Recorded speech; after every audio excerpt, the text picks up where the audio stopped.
Hi kids, and welcome again to the Imagination Station. This week we've seen how trains can run on steam power, on electric power, and even diesel power.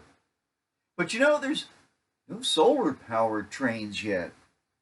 Maybe you'll be the one to invent the first. But spaceships are already being imagined that are traveling by wind particles called solar wind. They're already on the drawing board. We'll look at a more down-to-earth use for solar power, that is, heating water. That's coming up after our talk starter question. Something smells fishy to me. Okay, it has to do with that talk starter question. It came to me by our friend Finn, the rainbow trout. He's related to salmon, and salmon always go back to their home stream when they're going to have their babies. But Finn's question is about teeth. Do rainbow trout have only upper teeth, or do they only have lower teeth? I'll let you think about that for a minute. Okay, let's talk about upper teeth or lower teeth only. How about a drum roll with me?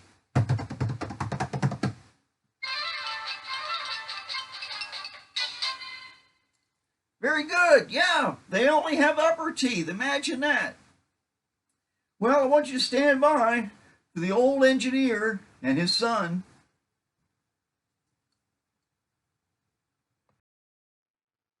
Hi, kids. The conductor posed a most interesting question. Given that Jesus and his gospel are God's greatest gifts, what comes next? After all, Jesus' power lets us live forever.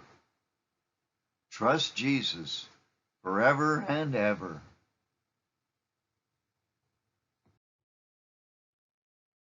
But instead of the Son of God, let's talk about the sun at the center of our solar system. Even though the sun has been around for quite a while and will be for some time, God's love lasts forever.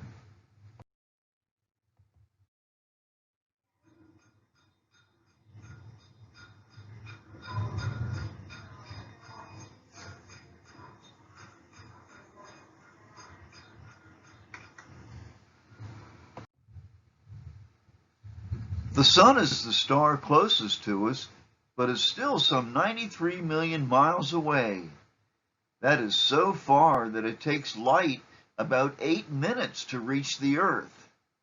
And light travels fast, not infinitely fast, but 186,000 miles, not per hour, but 186,000 miles per second. Even at 186,000 miles per hour, it would be more than 10 times faster than a satellite. Our sun, like every star, is a big spinning ball of really hot gas and plasma. Not the plasma in our veins and arteries, but superheated atoms, so hot that they can't even hang on to their electrons. The sun sends us that energy in the form of visible light, ultraviolet light, heat in the infrared range, and high-speed particles called the solar wind. Did you ever drink water out of a hose in the summertime? It's hot at first, right? We did an experiment to see how hot hose water actually gets. But first, a description of a try this at home experiment with solar heated water. We filled 3 plastic cups with tap water from the faucet, leaving one uncovered, one covered by a white plastic bag, and number 3 covered by a black plastic bag. The water started out at 81 degrees Fahrenheit. We left all 3 cups out in the sun for about 4 hours, then opened the bags, measured the temperature of the water in the cups. The lowest reading was the uncovered cup at 99 degrees, still a gain of 18 degrees Fahrenheit. The water in the black bag rose to 102.7 degrees Fahrenheit, while the white bag water rose to 108.6 degrees Fahrenheit. Try this at home. Your results may vary. And yeah, I was surprised too. I expect black body radiation accounts for the difference. But back to hose water. After the same 4-hour period, I started filling 3 other cups with solar heated water from the hose. The average of the first 3 cups turned out to be 90.3 degrees. After letting the water run for a while, I used it to fill the bird bath and water some plants, and I let the hose cool down some. The temperature settled down to below 80 degrees. This is another experiment you can try at home. See you tomorrow, kids.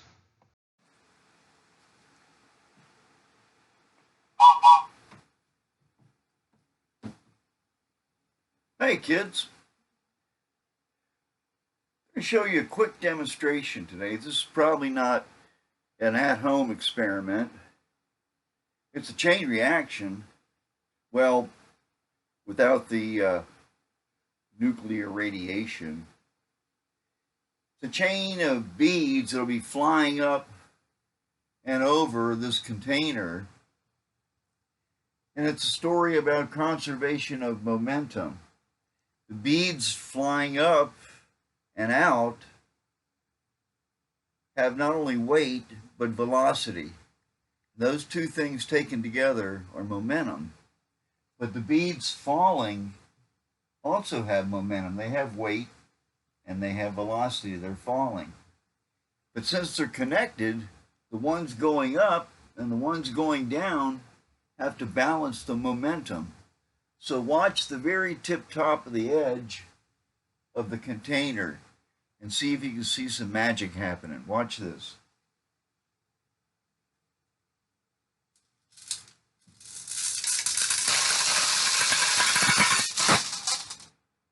Could you actually see the beads flying up and over and make this big loop?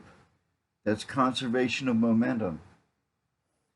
That's it for today, kids. I've got to run, but hang out. The conductor has a final goodbye for today, and I think he may have some good news for you. See you tomorrow.